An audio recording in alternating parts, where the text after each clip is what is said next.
Morning students, आज हम आगे देखते हैं मैग्नेटिक क्वांटम नंबर, जिसे हम स्मॉल m से शो करते हैं। यह जो क्वांटम संख्या है परमाणु में कक्षक के बारे में बताती है। परमाणु में कक्षक के आकार, आकृति, ऊर्जा, अभिविन्यास के बारे में भी यही बताती है। यह क्वांटम संख्या इलेक्ट्रॉन तथा कक्षक के चुंबकीय क्षेत्र के प्रभाव में के बारे में भी बताती है। m का मान l के मान से निकाला जाता है। m का मान -l से स्टार्ट होकर +l तक जाता है, यानी m का जो वैल्यू है वह -l 0 +l तक जाती है। एक परमाणु में उपस्थित उपकोष एक या अधिक भागों में विभक्त हो जाता है, जिसे कक्षकों का अभिविन्यास कहते हैं तथा इस प्रभाव को अपन जीवमान प्रभाव भी कहते हैं। ये डेफिनेशन है जो अपन को याद करनी है। तो देखिए कि सब सेल S है, n की वैल्यू 1, l की वैल्यू s के लिए l का मान हमेशा 0 रहेगा। नंबर ऑफ इलेक्ट्रॉन्स 2l+1 से निकालेंगे तो 2 आएंगे, ठीक है। तो जो वैल्यू m का मान 1s के लिए 1 हो जाएगा, तो a की मान रहता है 1। इसी प्रकार p जो सब सेल है, n का मान 2 है p का मान, और l का वैल्यू हमेशा n से कम होती है तो 1 हो गई। इलेक्ट्रॉन्स मैक्सिमम 6 होते हैं और अपने पास को अपने पता है p में 3 ऑर्बिटल्स होते हैं, px, py और pz। तो इसके लिए m का मान है वह +1 या -1, 0, और pz का भी +1 या -1 हो जाता है। इसी प्रकार डी सब सेल के लिए n का वैल्यू 3 है, l की वैल्यू 1 कम 2 हो जाएगी।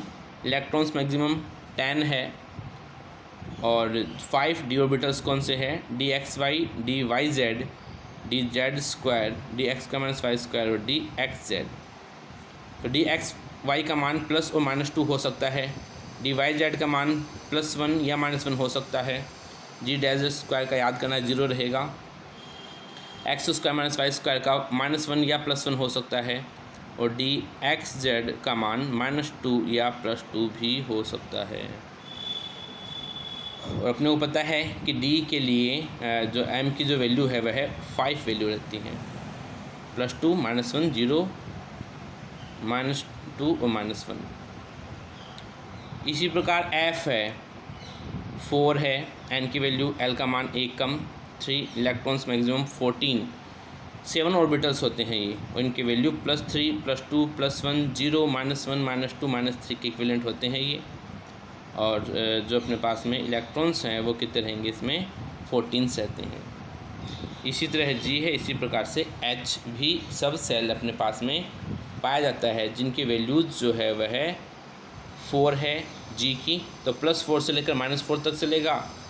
H के लिए +5 है तो ये +5 से लेकर -5 तक चलता रहेगा।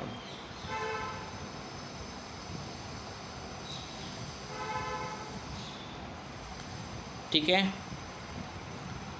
आगे देखिए, यदि n का मान 1 है तो कक्षकों की संभावित संख्या n² होगी, 1 का स्क्वायर यानी 1 ही रहेगी। अगर n का मान 2 है तो संभावित 2 का स्क्वायर 4 हो जाएगी, 2s, 2px, 2py और 2pz। n का मान 3 है तो 3 का स्क्वायर मतलब 9 रहेंगे। 9 का मतलब एक तो s का हो गया, 3 p के और 5 d के हो जाएंगे। तो ये अपने को अलग अलग चीज़ें अपने पास में आती रहती है। नेक्स्ट देखिए अपने पास में चक्रण क्वांटम संख्या, स्पिन क्वांटम नंबर्स S से रिप्रेजेंट करते हैं इसे हम। एक परमाणु में इलेक्ट्रॉन चक्कर लगाता है, इलेक्ट्रॉन्स नाभिक के चारों चक्कर लगाता रहता है तथा इलेक्ट्रॉन्स के अक्ष पर घूर्णन करता है। इसके द्वारा अपने को चक्रण क्वांटम संख्या की प्राप्ति होती है। इलेक्ट्रॉन की चक्रण की दिशा जो है वो 2 प्रकार की होती है, एक होती है क्लॉकवाइज और एक होती है अपने पास में एंटी क्लॉकवाइज। तो क्लॉकवाइज के लिए वैल्यू अपने पास में +1 +½ रहेगी, एंटी क्लॉकवाइज स्पिन के लिए वैल्यू -½ के बराबर रहेगी। कोई भी कक्षक हो उसमें अधिकतम 2 इलेक्ट्रॉन्स ही हो सकते हैं। एक कक्षक में 30 इलेक्ट्रॉन कभी प्रवेश नहीं हो पाता है, क्योंकि कक्षक में 2 इलेक्ट्रॉन की दिशा समतुल्य हो जाती हैं। ऑर्बिटल्स 1s है, सेल k है, सब सेल s है, n की वैल्यू 1, l की वैल्यू 0, m की वैल्यू भी 0 हो गई, इलेक्ट्रॉन्स 2 रहते हैं। l में देखिए 2s और 2p रहेंगे ऑर्बिटल्स, सब सेल s और p रहेगा, n की वैल्यू 2 है तो l की वैल्यू 1 हो जाएगी और m का मान +1 0 -1 के बराबर इलेक्ट्रॉन्स 8 पाए जाते हैं। इसी प्रकार से थर्ड सेल कैपिटल M है, 3s 3p 3d, सब सेल भी 3 s p d, n की वैल्यू 3, l की वैल्यू 2 रहेगी और m का मान +2 +1 0 -1 और -2, इलेक्ट्रॉन्स मैक्सिमम 18 रहेंगे। कैपिटल N सेल के लिए जैसे N सेल है 4s 4p 4d और 4f रहेगा, s p d f रहेंगे, n का मान 4 रहेगा और l का मान 3 रहेगा, +3 से लेकर -3 तक, तो इलेक्ट्रॉन्स 32 रहेंगे। नेक्स्ट सेल के लिए 5s 5p 5d 5f ये 4 ऑर्बिटल्स रहेंगे, सेल O रहेगा, सब cell s p d f फिर g और आ जाएगा, n का वैल्यू 5 है तो l की वैल्यू 4 हो जाएगी, m की वैल्यू +4 से लेकर -4 तक चलेगी क्योंकि g आ गया है और इलेक्ट्रॉन्स 50 आते हैं।